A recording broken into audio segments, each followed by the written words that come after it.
Hey beauties, welcome back to my channel. Today I am finally going to talk about the buffing technique. You guys keep asking me about it, why I do it, favorite powders, all of the above. So I am going to talk about it today. I'm going to demonstrate how I do it, why I do it, and then I'm going to talk about all the powders that I would suggest for the technique. This technique was kind of like an accidental find for me. It happened, oh shoot, how long have I been doing this? Years. I've been doing this for a very long time. I remember seeing a video from Wayne Goss where he was talking about the buffing technique, but he used a pressed powder that had some coverage to it, like, you know, maybe medium, and he would buff it all over the skin. It was beautiful, but I never really picked that up because for me that adds more coverage and I don't want to add coverage. And I remember one day I was doing my makeup, something went wrong, and I grabbed my powder, I believe it was my La Mer, the original, and I had put it on over top trying to diffuse something out.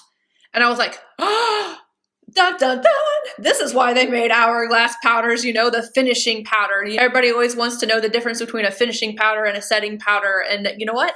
In my head, this is the difference. So basically, I buff as my finishing technique on my entire makeup now. It is a game changer for me, and I refuse to not do it. No matter if I'm wearing very little makeup, all the makeup in the world, does not matter. I have to do this technique. Let's go ahead and jump into the demo, and then I will discuss all the different powders. I'm going to be using my Ride or Die powder today. This is the powder that I love the most, more than any other one. It's the Sisley Loose, and it's the shade 1 Irisee. I'm certain I'm saying that wrong, but yeah, I don't care. This powder is everything to me. The reason why I love it the most is because it's a perfect blend for me for radiance and also smoothing. So it's not overly radiant that it's going to emphasize my texture, but it's not dry and matte either. It's literally perfectly in between. And also the shade of this is perfect. It doesn't end up lightening things up too much or deepening it. It's just utter perfection, and it is also the most expensive. You can definitely use any powder you want to. I'm going to talk about all the different ones that I like, but this is my Ride or Die. I'm going to use that in my La Mer brush. You can use whatever brush you want. It just needs to be fluffy, a powder brush. Go to town. It can be $1, it can be $200. It doesn't matter. It's just about the technique. So this is my makeup completely finished other than the buffing at the end. I have on my highlighter, blush, bronzer, everything. For me, what buffing does is basically make me look like I have a filter on my skin. And it will also take things down a notch. So like if your blush is a little too heavy, when you buff over top, it's going to diffuse it and help to kind of blend it out, make it look a little bit more seamless. This helps with pores, it helps with radiance, it makes everything just look a million times better. I'm gonna do one side of my face and then you'll see the difference between the two. With this specific powder, I take my powder brush, I stick it in the top, and I just dump it over. And that's about how much product gets on the brush. And I will go and I start on my cheeks and I just go in a buffing motion. Now, if you do not want to lessen the effect of your highlighter, don't go over it. What I like to do is go right at the edge right here, because for me, this is where I will show texture. This is right where my pores can kind of start. So I like to go over just that part of the highlighter. And you can see, and you can add as much or as little powder as you want. With this powder, I can go over my pores. With some of the other ones, I can't, and I'll let you know if I can't. This will also help, like, sometimes my nose contour lines can be a little out there, and this will also help to blend them out. So hopefully you can see on this side, I'm blended, but I'm not as diffused as I could be, whereas over here it is so soft and smooth. The only way I can really describe how this works is basically like you're putting on your powders. You got your foundation, your powder for under your eye, your powder to set unless you use the same for both. You've got your bronzer powder and your blush powder. Now those can still kind of leave a little mark as to where they are, even if they're perfectly blended. If you put a powder over top, it makes it all as one. I'm going to go ahead and do my forehead. Before I buffed, I could see a little bit more of the line where I had my bronzer, and now I have a little bit of radiance. Like that shine is not highlighter. I do not have highlighter on my forehead. That is the powder, but it's smooth, and it made everything else on my forehead look more diffused as well. Buffing side and non-buffed side. I'm gonna go ahead and do the other side really quickly. When it comes to like your setting sprays or your Fix Plus or anything like that, finishing sprays, you can do it before or after. If you are dry, I would suggest doing it after the buffing technique. If you're oily, I like to do it before sometimes. I'm not using any kind of sprays at all today because I really like this foundation. I'm not sure if the foundation review is going to go up. I think it's going to go up before this video, but this is the Sunday Raleigh foundation, and so far, like, I'm loving it. I do not feel like I need any extra hydration. I'm not too matte. It's really nice, but you can do it before or after. If you are somebody who has issues with your pores and maybe the foundation that day isn't being too great and you still want to use your setting spray, do your setting spray first and then the buffing, because that will help diffuse, whereas sometimes if you use a spray, it can kind of sink things in a little bit further. So putting the powder on top isn't going to affect your finishing or setting spray, but it will help diffuse things just a little bit better. All right, so I've talked about the Sisley being my ride or die, but let's go ahead and talk about all the other options I have for you. Some of these powders only come in one shade, while others come in a couple different ones, and then some of them have glitter, some of them are just smooth radiance. I'll let you guys know when I talk about each of the powders. Most of these powders are mid-range to high-end. I've only found one drugstore powder that I really enjoy. I'm still trying to find some, but as of right now, I've only found one. Runner-up for favorite buffing powder is from La Mer. All the rest of these are not going to be in like a specific order. These are just my two favorites. This is the La Mer Loose powder. It only comes in one shade. It's just translucent. The original La Mer Loose powder is like my everything. I wish that they had not gotten rid of it, but I really do love this powder. The reason why it is runner-up is because it lightens my foundation just a little bit, so I have to be cautious of that. And then I hate this powder when I'm using a super matte foundation. I don't know what it is about the difference between this one and the original, because the original I could use with everything. But like when I did a review on this initially, I was wearing the Urban Decay All-Nighter. And no, this powder on top of a super matte foundation on my skin type, which I am combo, is too dry, but I don't find it that way with anything else. So a satin foundation, a luminous foundation, this works perfectly fine. This one does have a little glitter particles in there, but so does the Sisley. These are radiant, glittery, but not overwhelmingly so. Like, you're not going to look at me and see glitter unless you are outside, and I'm not even mad at it though. It's just so beautiful. The Sisley powder does come in different shades, but I'm not sure which ones are radiant. I've only tried the Irisee. The next one is from Becca. This is the Soft Light Blurring Powder. I recommend this to everybody who wants to spend more on that mid-range. This only comes in one shade, which for me can kind of darken my foundation a little bit, but not tremendously. So I can use this more in the summertime than I can like right now. When I first got this, I didn't understand because I set my makeup with it and it accentuated my pores, but using this as a buffing powder is beautiful. This one's just more radiant without any obvious signs of glitter in it. The next one definitely has some glitters in here. Like, you could probably use this as a highlighter.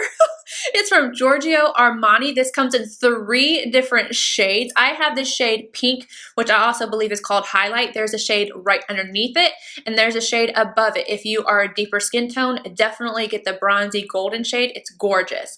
This one, I almost want to put this on. It looks really light and pink in here, but it definitely has some shimmer to it. I like to call this the pretty forehead powder. Let me go ahead and just show you why. I'm just going to take one of my brushes I got right here and a little bit of this. I'm going to knock off some. Let's see. Okay, I'm radiant. And then like I'm really radiant. Like, it's so pretty though. Oh, let's just dust some more. Oh my gosh, I love this powder. This one you want to keep off your pores. Do not put them on your pores or else they will be accentuated. So when I use this powder, I like to buff right around my nose and right here, my pores, with just a powder brush, no powder on it to diffuse everything, and then go in with this powder. Otherwise, we will be accentuated, and I don't like for my pores to be shining bright like a diamond. Next up is from Guerlain. Now, this isn't this specific one. I believe this one was limited edition, but in general, the Meteorites are such a good option. Again, kind of glittery, shimmery. I don't even know the shade name of this, but it was a limited edition. I believe it was like 2 Christmases ago. So these are little pearls, is what they look like right here. And you will take your brush in here and swirl it out. Oh my God, it smells so good. Oh, I just got the biggest whiff. It smells so good.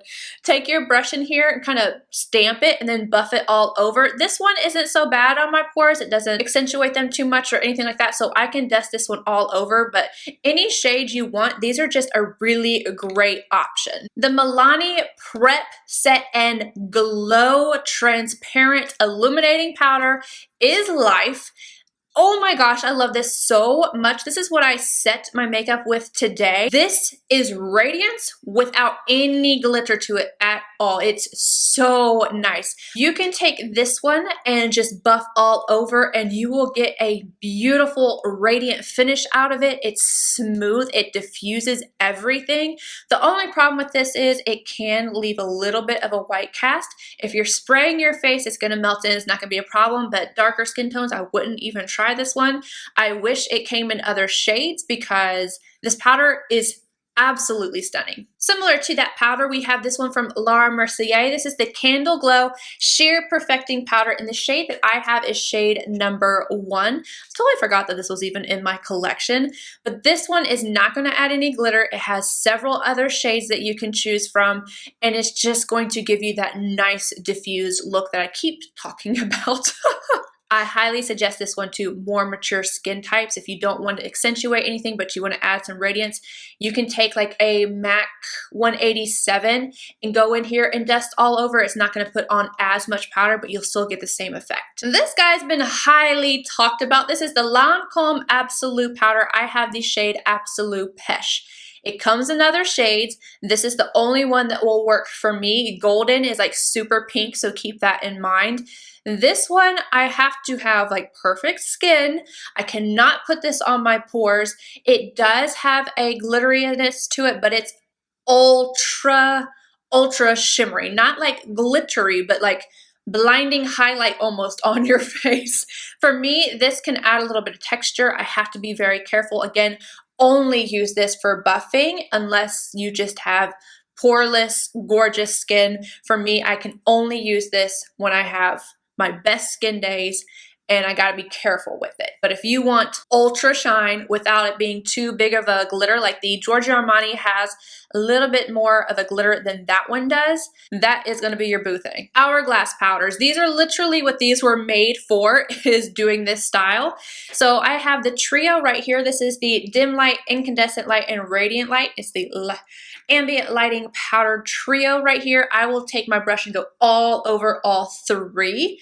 This does not leave a glittery, it has a slight glitter to it, but nothing that I personally notice on the skin. It's just super radiant. I use this on my brides all the time. And then if you wanted to, you could buy just a single like this right here. Again, several different shades. This is a radiant light.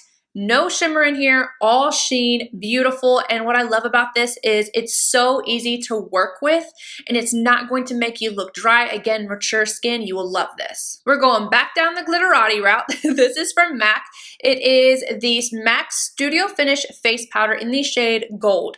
This is very similar to the Giorgio Armani, but basically this one is gold. You've got to be careful with it. Deeper skin tones, it's going to be so beautiful on you, but it's literally, like, I've used this as a highlight before.